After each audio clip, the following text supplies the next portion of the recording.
What is always coming but never arrives? Always coming but never arrives. Think about it. Welcome back.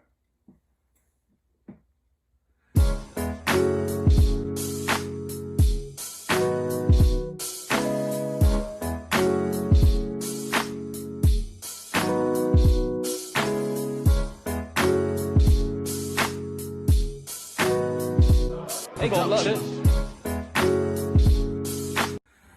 What's going on, guys? It's your man C.J.C. straight for the 305 by Everyday Cali. If it's your first time joining my channel, you know what to do. Hit that bell, hit that subscribe button so you can get the best story times on YouTube. Boy, what we doing? Oh, chill.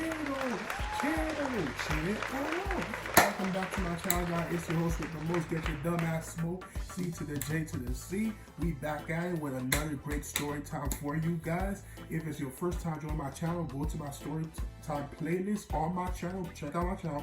Go to playlist and go story time playlist. You'll see hundreds of videos with goodness, gracious, tears, joy, happiness, laughter, the laughter.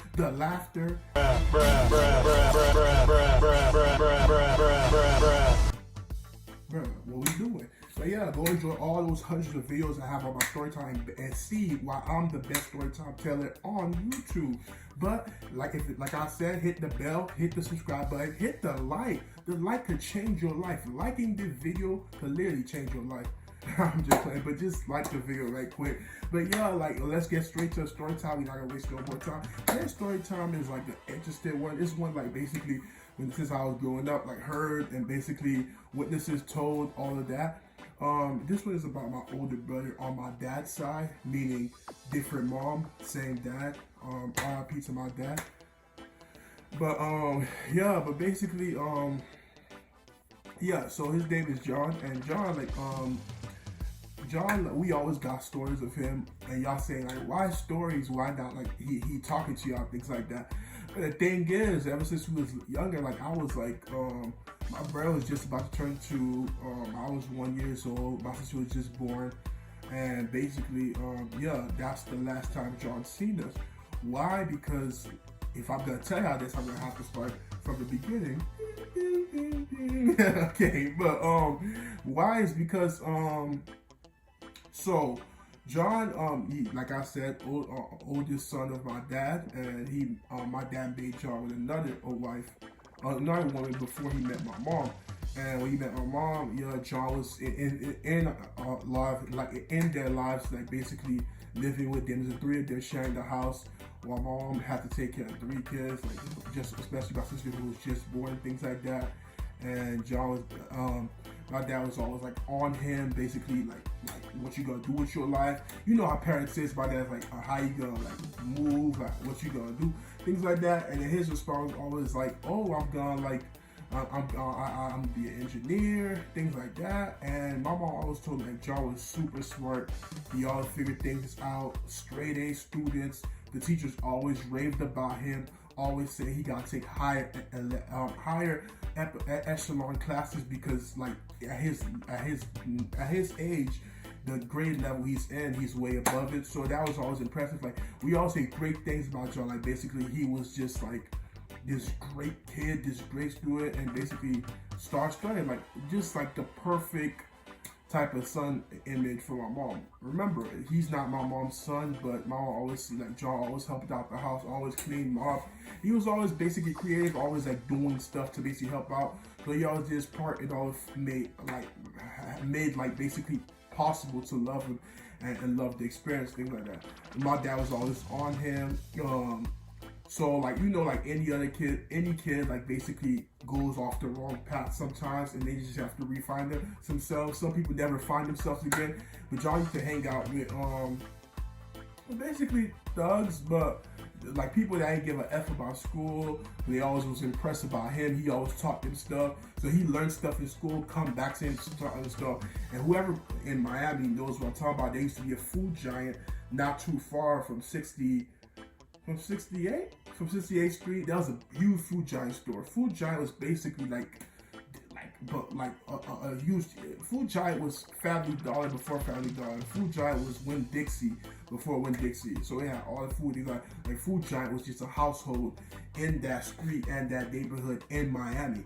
So Food Giant was that store, but everyone know at night like shady shit happening around Food Giant, either drug dealers, prostitution, all that shit. So all the friends that John chose to hang out with, their spot was around Food Giant, and basically they were showing him like different type of things. That was showing stuff like selling drugs, basically how to hold a gun, all those things. And John would get home late. My dad would snap, and he said, where you was? Don't tell me you was hanging out with people in Food Giant. Like, are you crazy? I'm not gonna watch my son take a wrong path. And John said, yeah, it's his life. You don't have to worry about it. He knows what he's doing. And my dad was just like basically say he's tired of John like running his mouth, tired of John basically making excuses of hanging out with the wrong people. Just on his case heavily saying, oh, use your head. You're not making your head used. For a smart kid, you a dumbass. All those different things, just basically attacking him. And John was like, to the point where John had enough, told my mom, like, when he's 18, he's just gonna head out. Like, he's tired of this shit. He's tired of my dad. Like, he gonna head out when he's 18. He said he appreciate my mom taking him, even though he's not his son. He loved my mom a lot, but it's just like, it is what it is. Like, once he's 18, and at that time, I think he was 17.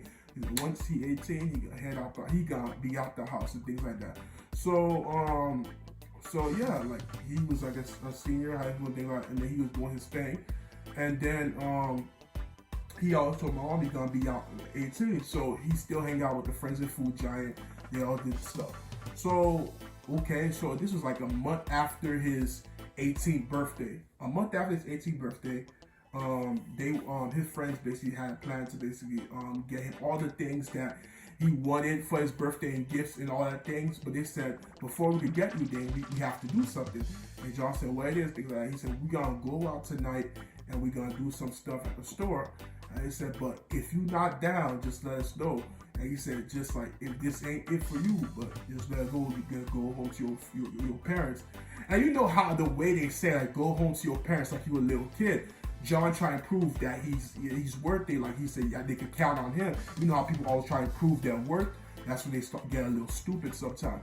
So he's like, no, I'm down, I could do it. He says, no problem. He said, I'll do it all the time. And it's like, you sure? He's like, yeah, like this ain't nothing. And it was like, okay. So he got in the car with them. It was like the five of them.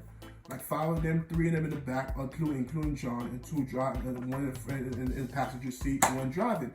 So they drove up and they got to like I think a corner store. That corner store was always doing great business, so they knew like the spot was full and things like that. So they went when there was like nobody there.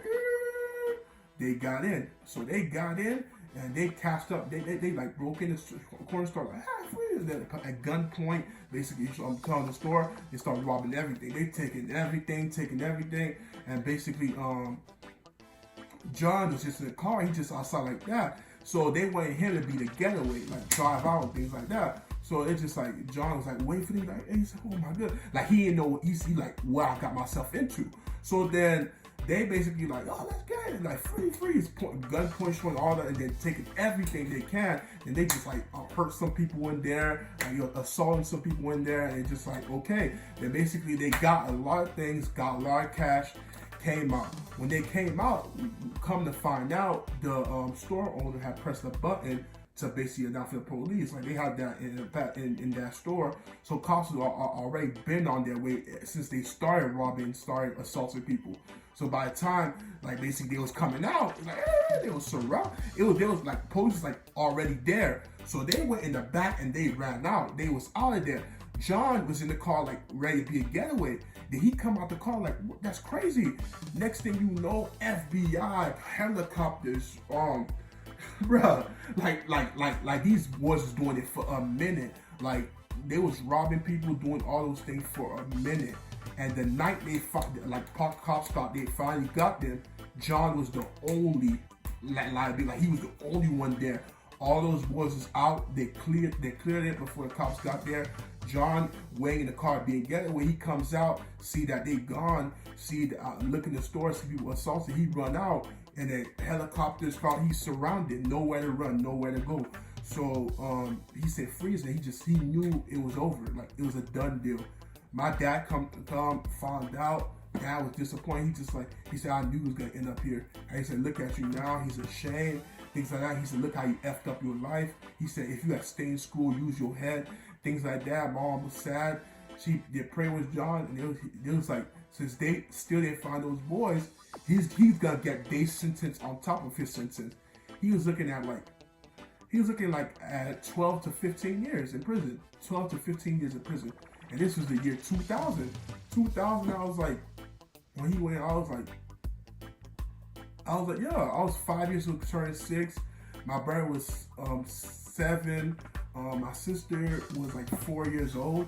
So we was all babies, like little kids. But John knew us, but just like, yeah. And then he was crying to mom, saying he's sorry. He started regretting her eyes, but she said, let's pray.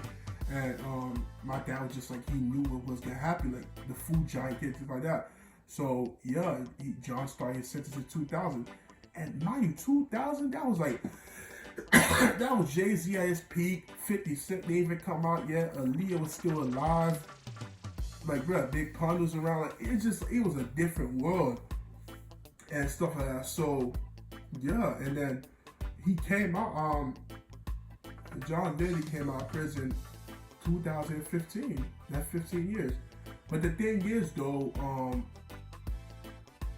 remember I told you there were 5 of them. 2 of them got killed later. One left the country, and the other 2 got caught. So no. We already know John got caught, right? That 4 remaining. So 2 of them got killed. I don't know how. 1 left the country. 1 got caught. So it's just like, yeah. So they only got 1.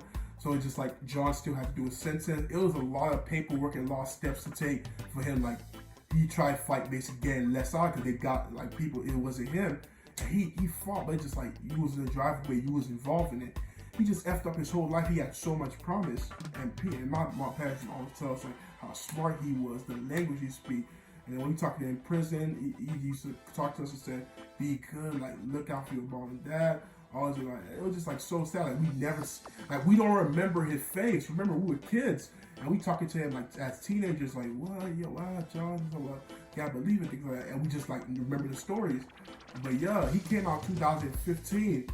So I remember like late 2015, he came. And remember, he in New York. He came out of prison. He moved. He visited Miami because he wanted to see us. So when he came home, my uncle brought him over, and he started crying. "Oh my goodness!" He hugging us. He said, "Look at you, y'all big." And then it just like we started reminiscing, talking about the good old days, talking about like. He said, our dad used to do, our dad kept the same traits. He said, and he used to do this and that. Like, he said, he did the same shit to me. John talked about prison, language, he got a girlfriend, all of that. Now he lives in New York. He had a girl who basically already had kids. Mom didn't want him. This was like last year. And my dad too. And then I come to find like he left the girl late last year. And he left the girl late last year. Now he was like a Hispanic. You know, Hispanic crazy. Those white girls, he liked them white, but it's like, yeah, he lived in New York. But he been out since 2015, 5 years. And I barely contact and talk to him and things like that. We all live in our lives, things like that. But yeah, that was my older brother. Like, it's crazy. Like, 15 years of your life, all because of a mistake. So before, like, you even think of proving yourself, like, think about what you did. So think about it before you do it. So y'all remember the question I asked at the beginning, right? My question was, I said, what is always coming but never arrives? Did y'all get the answer? The answer is tomorrow. Tomorrow's always coming but never arrives. You'd be like, damn, it's gonna be tomorrow. Things like that. So you just think about it. That's just something that I break. But y'all already know it's your man C.J.C, and I'm out. Be breezy, you heard me? Be breezy. Yeah. Most these niggas ain't trying to see you win, and I can't trust no